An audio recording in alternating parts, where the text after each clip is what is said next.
Hello guys, welcome to simplified study. इस video में हम देखेंगे सिस्टम ऑफ लीनियर इक्वेशंस और क्रेमर्स रूल से रिलेटेड कुछ previous year IIT JEE problems.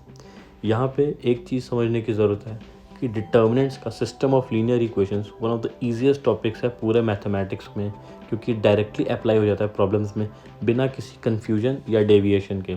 बस इस टॉपिक से रिलेटेड जो बेसिक टर्म्स हैं और जो बेसिक फार्मूला है उसकी अंडरस्टैंडिंग होने की ज़रूरत है। तो इसलिए इस वीडियो में स्टार्ट करने से पहले स्टूडेंट्स से रिक्वेस्ट है कि वो इस टॉपिक के बेसिक्स वाले वीडियो को एक बार देख लें, सो दैट वो इसके क्वेश्चंस को डायरेक्टली समझ सकें किस तरह से सॉल्व हो रहे हैं। चलिए अब स्टार्ट करते हैं इस वीडियो के क्वेश्चंस। अब फर्स्ट क्वेश्चन देखते हैं। The set of all values of lambda for which the system of linear equations 2x1 minus 2x2 plus x3 equal to lambda x1, 2x1 minus 3x2 plus 2x3 equal to lambda x2 and minus x1 plus 2x2 equal to lambda x3 has a non-trivial solution. Is an empty set, is a singleton set, contains two elements, contains more than two elements. तो इसमें हमें ये देखना है कि lambda की कौन सी values हैं जिसके लिए कि ये जो सिस्टम ऑफ लीनियर इक्वेशन है इसमें हमारे पास नॉन ट्रिवियल सोल्यूशन आते हैं।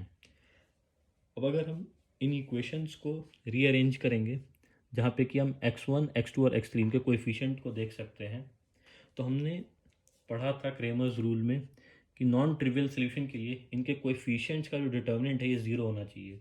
तो हम कोएफिशिएंट का डिटर्मिनेंट अगर लिखेंगे 2 minus lambda minus 2 1 2 minus 3 minus lambda 2 minus 1 2 minus lambda minus 1 2 minus lambda, ये हमारा ज़ीरो होना चाहिए नॉन ट्रिवियल सोल्यूशन के लिए। अब जैसा कि हम देख सकते हैं R1 और R3 इन दोनों का अगर हम सम करते हैं तो 2 माइनस 1 ये हो जा रहा है 1 माइनस लैम्डा और ये भी 1 माइनस लैम्डा हो जा रहा है और माइनस 2 प्लस 2 ये ज़ीरो हो जा रहा है। तो हम R3 को ऑपरेट करेंगे R3 प्लस R1 से, तो फर्स्ट रो और सेकेंड रो सेम रहेंगे। थर्ड रो में हो जाएगा हमारा minus lambda plus 1 minus lambda plus 1 और ये माइनस 2 प्लस 2 ज़ीरो हो जाएगा। बाकी दोनों रो सेम रहेंगे। यहाँ से 1 माइनस लैम्डा हम कॉमन ले लेंगे तो ये डिटर्मिनेंट हमारा हो जाएगा, फर्स्ट टू रो सेम रहेंगे, ये 1 और 1 हो जाएंगे, ये ज़ीरो रहेगा। अब इस डिटर्मिनेंट में हमें 1 और 1 दो 1 मिल चुके हैं, तो हम इसको अगर ज़ीरो कर देंगे तो हम इस डिटर्मिनेंट को ईजिली सिंप्लीफाई कर सकते हैं। तो हम थर्ड कॉलम को ऑपरेट करेंगे C3 माइनस C1 से। तो इस डिटर्मिनेंट के फर्स्ट और सेकंड कॉलम सेम रहेंगे। थर्ड कॉलम में हो जाएगा यहाँ पे 2 1 माइनस 2 ये हो जाएगा माइनस 1 और माइनस ऑफ माइनस लैम्डा ये हो जाएगा प्लस लैम्डा। 2 माइनस 2 हो जाएगा हमारा ज़ीरो, 1 माइनस 1 अगेन ज़ीरो और 1 माइनस लैम्डा जो था वो हमने कॉमन लिया हुआ है। तो अब अगर हम इस डिटर्मिनेंट को एक्सपैंड करेंगे अलॉन्ग थर्ड रो तो ये हो जाएगा 1 माइनस लैम्डा जो पहले से हमारे पास था into lambda minus 1 into minus 3 minus lambda. Second term हमारा ज़ीरो है, इस वजह से कैलकुलेशन में नहीं आएगा वो। तो इसका मतलब लैम्डा इक्वल टू 1 और लैम्डा इक्वल टू माइनस 3, ये दो सोल्यूशन पॉसिबल हैं जिसके लिए कि नॉन ट्रिवियल सोल्यूशन होगा हमारे इक्वेशन का। अब नेक्स्ट क्वेश्चन देख लेते हैं। The number of values of k for which the system of equation k plus 1 into x plus 8y equal to 4k and k x plus k plus 3 into y equal to 3k minus 1 has no solution is infinite 1 2 या 3। मतलब number of values of k की कितनी value के लिए ये जो system of equation है जिसका कि फर्स्ट इक्वेशन सेकंड इक्वेशन रहेंगे, इसका एक भी सोल्यूशन ना हो। तो अब हम इन इक्वेशंस को अगर लिखेंगे, और हमने क्रेमर्स रूल में पढ़ा था डेल्टा डेल्टा 1 डेल्टा 2, डेल्टा हो जाएगा हमारा k plus 1 8 k plus 3। Delta 1 के लिए फर्स्ट कॉलम को हम रिप्लेस करेंगे इन दोनों एलिमेंट्स से 4k और 3k माइनस 1 से, 8 और k प्लस 3 सेम रहेगा। सिमिलरली डेल्टा 2 के लिए हम रिप्लेस करेंगे 8 और k प्लस 3 को 4k और 3k माइनस 1 से। अब डेल्टा को अगर हम एक्सपैंड करेंगे तो ये हो जाएगा k प्लस 1 इंटू के प्लस 3 माइनस 8k। इसको अगर हम सिंप्लीफाई करेंगे तो ये हो जाएगा k माइनस 1 इंटू के माइनस 3। सिमिलरली डेल्टा 1 को हम एक्सपैंड करके सिंप्लीफाई करेंगे तो ये हो जाएगा 4 इंटू के माइनस 1 इंटू के माइनस 2 और डेल्टा टू को अगर हम एक्सपैंड करेंगे और सिंप्लीफाई करेंगे तो ये हो जाएगा माइनस ऑफ के माइनस वन होल स्क्वायर। अब क्रेमर्स रूल में हमने पढ़ा था कि अगर हम चाहते हैं कि एक भी सोल्यूशन ना हो तो जो डिटर्मिनेंट डेल्टा है वो ज़ीरो होना चाहिए और at least delta one delta two इनमें से कोई एक कम से कम नॉन ज़ीरो होना चाहिए। या तो एक हो सकता है या दोनों हो सकते हैं। अगर ये भी ज़ीरो हो जाएंगे, जैसा कि हमने देखा था, x होता है हमारा डेल्टा वन बाई डेल्टा, मतलब डेल्टा वन होता है हमारा x into delta. Similarly delta two होता है हमारा y इंटू डेल्टा। तो अगर हमारे x डेल्टा और डेल्टा वन ये दोनों ज़ीरो होंगे तो x की हर वैल्यू के लिए इक्वेशन वैलिड होगा। सिमिलरली y की भी हर इक्वेशन के लिए ये वैलिड होगा अगर डेल्टा टू और डेल्टा ज़ीरो होते हैं। तो इस वजह से हमें चाहिए कि डेल्टा ज़ीरो हो और डेल्टा वन डेल्टा टू इनमें से कोई एक कम से कम नॉन ज़ीरो हो। अब यहाँ पे डेल्टा इक्वल टू ज़ीरो होने के लिए के इक्वल टू वन या के इक्वल टू थ्री होना चाहिए। अगर के इक्वल टू वन होगा तो डेल्टा इक्वल टू ज़ीरो के साथ साथ डेल्टा वन और डेल्टा टू ये भी ज़ीरो हो जाएंगे। के इक्वल टू वन है तो डेल्टा वन भी ज़ीरो हो जाएगा और डेल्टा टू भी ज़ीरो हो जाएगा।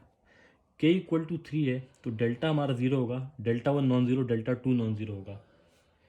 तो यहाँ पे जब ये तीनों ज़ीरो हो जाएंगे तो इनफाइनाइट सोल्यूशन होंगे, और जब delta one delta two non zero होंगे, सिर्फ डेल्टा ज़ीरो होगा तो नो सोल्यूशन होगा। अब क्वेश्चन में वैल्यू नहीं पूछी है के की, नंबर ऑफ वैल्यूज़ पूछे हैं, मतलब के कितने वैल्यू हैं जिनके लिए कि नो सोल्यूशन होगा। तो सिर्फ एक वैल्यू ऑफ के इक्वल टू थ्री है फॉर नो सोल्यूशन। तो यहाँ पे हम वन हमारा करेक्ट आंसर होगा, सिर्फ एक वैल्यू है के की। अब नेक्स्ट क्वेश्चन देख लेते हैं। Given 2x minus y plus 2z equal to 2, x minus 2y plus z equal to minus 4, x plus y plus lambda z equal to 4. Then the value of lambda such that the given system of equations has no solution is 3, 1, 0, minus 3. तो इस question में हमसे पूछा गया है value of lambda क्या होगी so that ये जो सिस्टम ऑफ इक्वेशन है इसका सोल्यूशन ना हो। अब यहाँ पे हमारे चारों के चारों न्यूमेरिकल वैल्यूज़ हैं, तो इस वजह से हम सिर्फ डेल्टा को फाइंड आउट करेंगे। Delta one delta two delta three इनमें से कोई ना कोई नॉन ज़ीरो है, ये हमें क्वेश्चन से ही पता चल रहा है। क्योंकि अगर delta one delta two delta three ये सारे के सारे ज़ीरो होते तो इनफाइनाइट सोल्यूशन होते, तो वो किसी ना किसी ऑप्शन में दिया होता। इस वजह से हम delta one delta two delta three की वैल्यू फाइंड नहीं करेंगे। यहाँ पे हमारा डेल्टा जो है सीधा हम इसको लिख देंगे कोएफिशिएंट्स 2 माइनस वन 2 1 माइनस 2 1 और 1 1 और लैम्डा, और हम इसको सिंप्लीफाई करेंगे। तो यहाँ से हमारा आ जाएगा delta equal to minus three lambda plus three. No solution के लिए डेल्टा हमारा ज़ीरो होना चाहिए, minus three lambda plus three हो जाएगा ज़ीरो, मतलब लैम्डा इक्वल टू वन। तो लैम्डा इक्वल टू वन होगा यहाँ पे हमारा सोल्यूशन। अब नेक्स्ट क्वेश्चन देख लेते हैं। If the system of equations x plus ay equal to 0, az plus y equal to 0, and ax plus z equal to 0 has infinite solutions, then the value of a is minus 1, 1, 0 या no real values. यहाँ पे हम चाहते हैं कि infinite values हों x plus a y equal to zero, a z plus y equal to zero, a x plus z equal to zero की। तो उसके लिए a की वैल्यू क्या होनी चाहिए।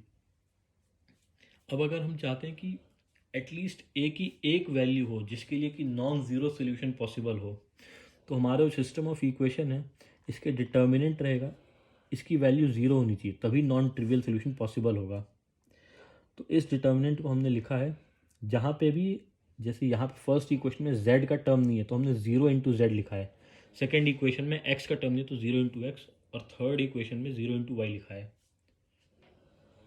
तो अगर हम इस डिटर्मिनेंट को सिंप्लीफाई करेंगे तो इस डिटर्मिनेंट की वैल्यू हो जाएगी वन प्लस ए क्यूब, यानी कि डेल्टा ज़ीरो है तो इसलिए ए क्यूब हो जाएगा हमारा माइनस वन।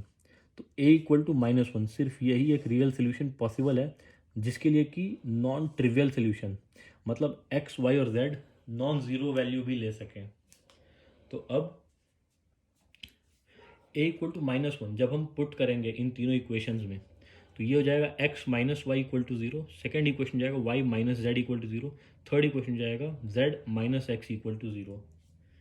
इन तीनों इक्वेशन से हमें पता चल रहा है x equal to y equal to z, यानी कि अगर हमारा a माइनस वन है तो ये तीनों इक्वेशंस जो सोल्यूशन दे रही हैं वो इनफाइनाइट सोल्यूशन है। क्योंकि हर बार x equal to y equal to z हो रहा है हमारा, तो इसलिए वैल्यू ऑफ a रहेगा हमारा a इक्वल टू -1। अब नेक्स्ट क्वेश्चन देख लेते हैं। For what values of m does the system of equations 3x plus my equal to m and 2x minus 5y equal to 20 has a solution satisfying the conditions x greater than 0 y greater than 0। यहाँ पे equations जो हमारी दो दे रखी हैं, 3x plus my equal to m और 2x minus 5y equal to 20। Delta हो जाएगा हमारा 3m2 minus 5, 3m2 minus 5। Similarly delta 1 हो जाएगा, m और 20 रिप्लेस कर देंगे 3 और 2 को यहाँ पे, और सेकंड में डेल्टा 2 में m और 20 रिप्लेस कर देंगे सेकंड कॉलम को। डेल्टा की वैल्यू हो जा रही है हमारा सिंप्लीफाई करने पे -15 -2m, डेल्टा 1 हो जा रहा है हमारा -25m और डेल्टा 2 हो जा रहा है 60 -2m। अब हम जानते हैं कि क्रेमर्स रूल से x होता है हमारा डेल्टा 1 बाई डेल्टा। ये हो जाएगा डेल्टा 1 की वैल्यू हम डालेंगे और डेल्टा की वैल्यू हम डालेंगे -25m डिवाइडेड बाई -15 -2m, तो ये हो जाएगा 25m बाई 15 प्लस 2m। अब अगर हम चाहते हैं कि x ग्रेटर देन 0 हो, तो या तो न्यूमरेटर डिनोमिनेटर दोनों पॉजिटिव रहेंगे या फिर न्यूमरेटर डिनोमिनेटर दोनों नेगेटिव रहेंगे। अगर एक पॉजिटिव एक नेगेटिव रहेगा तो x हमारा नेगेटिव हो जाएगा। तो पहला केस जहाँ पे कि दोनों पॉजिटिव होंगे, तो 25m भी ग्रेटर देन 0 होना चाहिए, 15 प्लस 2m भी ग्रेटर देन 0 होना चाहिए। इसका मतलब m ग्रेटर देन 0 होगा, तो ये कंडीशन सेटिस्फाई हो जा रही है। सेकेंडली दोनों नेगेटिव होंगे, तो 25m लेस देन 0 और 15 प्लस 2m ये भी लेस देन 0। यहाँ से हमें m लेस देन 0 मिल रहा है, यहाँ से हमें m लेस देन -7.5 मिल जा रहा है। तो x पॉजिटिव होने के लिए या तो m ग्रेटर देन 0 होगा या फिर m लेस देन -7.5 होगा। सिमिलरली y जो कि हमारा डेल्टा 2 बाई डेल्टा होगा, तो डेल्टा 2 की वैल्यू हम डालेंगे और डेल्टा की वैल्यू हम डालेंगे, तो अगेन न्यूमरेटर डिनोमिनेटर या तो दोनों एक साथ पॉजिटिव होंगे या दोनों एक साथ नेगेटिव होंगे। पहले हम देख लेते हैं, दोनों एक साथ पॉजिटिव होंगे, 60 -2m ग्रेटर देन 0 और -15 -2m ग्रेटर देन 0, ये हमारा पहला केस हो जाएगा। तो 2m लेस देन 60 होगा, मतलब m लेस देन 30 होगा। सिमिलरली यहाँ पे 2m less than -15, m less than -7.5, तो m लेस देन -7.5 होना चाहिए, क्योंकि अगर m लेस देन -7.5 है तो वो 30 से लेस होगा ही होगा। फॉर एग्जांपल -8 -7.5 से भी कम है और 30 से भी कम है। लेकिन अगर हम 0 ले लेंगे तो वो 0 यहाँ पे इसको सेटिस्फाई नहीं करेगा, -15 ग्रेटर देन 0 नहीं हो पाएगा। नेक्स्ट हम देख लेते हैं कि ये दोनों टर्म्स न्यूमरेटर डिनोमिनेटर ये दोनों लेस देन 0 होंगे तो क्या होगा। तो 2m ये हो जाएगा हमारा ग्रेटर देन 60, 60 मतलब 30 इंटू 2, तो m ग्रेटर देन 30 होना चाहिए। सिमिलरली यहाँ पे 2m ग्रेटर देन -15, तो m ग्रेटर देन -7.5, तो इसका मतलब m ग्रेटर देन 30 होनी चाहिए। जैसे यहाँ पे m लेस देन -7.5 था, यहाँ पे m ग्रेटर देन 30 होगा। तो अब हमारे x और y इनकी कंडीशन क्या आ रही है। x के लिए या तो m ग्रेटर देन 0 हो और m लेस देन -7.5 हो। -7.5 और 0 के बीच में m नहीं हो सकता है अगर हम x ग्रेटर देन 0 चाहते हैं तो। सिमिलरली अगर हम y ग्रेटर देन 0 चाहते हैं तो m -7.5 और 30 के बीच में नहीं हो सकता है। अब अगर हम वैल्यूज़ ऑफ m इसको नंबर लाइन पे ड्रॉ करेंगे तो हमारे पास 4 केस बनते हैं। एक है कि m less than -7.5, -7.5 to 0, 0 to 30 और ग्रेटर देन 30। अगर ये 0 टू 30 है तो x तो हमारा हो जाएगा ग्रेटर देन 0, लेकिन y लेस देन 0 रहेगा, तो ये एप्लीकेबल नहीं होगा। अगर m ग्रेटर देन 30 होता है तो यहाँ पे हमारा x भी ग्रेटर देन 0 है, y भी ग्रेटर देन 0 है, तो ये हमारा एप्लीकेबल है। अगर -7.5 टू 0 होता है तो यहाँ पे x लेस देन 0 हो जाएगा, y भी लेस देन 0 हो जाएगा, ये एप्लीकेबल नहीं है। अगर ये m लेस देन -7.5 होता है तो x greater than 0, y greater than 0, तो इसका मतलब m या तो रहेगा हमारा ग्रेटर देन 30 या फिर m रहेगा हमारा लेस देन -7.5, ताकि x greater than 0, y greater than 0 दोनों एक साथ सेटिस्फाई हो सकें। होप आपको इस वीडियो से प्रॉब्लम सॉल्विंग में हेल्प मिलेगी। अगर आपको इस टॉपिक से रिलेटेड कोई और क्वेश्चंस हैं तो आप उन्हें कमेंट सेक्शन में पूछ सकते हैं या हमारे फेसबुक ग्रुप में पूछ सकते हैं, जिसका लिंक वीडियो डिस्क्रिप्शन में दिया गया है।